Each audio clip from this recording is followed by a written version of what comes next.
About 1990, I think. You know, I've been working away, living in this small town, and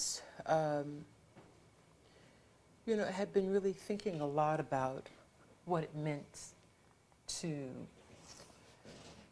know, just what it meant to sort of develop your own voice. And so I made this body of work, the Kitchen Table series. It started in a curious way as a kind of response to my own sort of sense of what needed to happen, what needed to be, and what would not be simply a voice for African American women, but what would be a voice more generally for women. I made them all in my own kitchen, all in my own house, using like a single light source hanging over the kitchen table.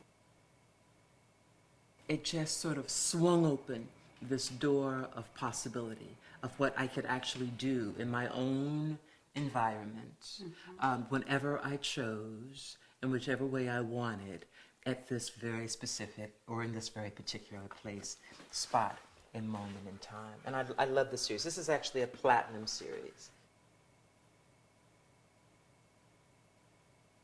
I think these ideas about the sort of spaces of domesticity that have historically belonged to women, and it is the sort of the site of the battle around the family, the battle around monogamy, the battle around polygamy, the battle around, you know, between the sexes. It's going to be played out really in that space.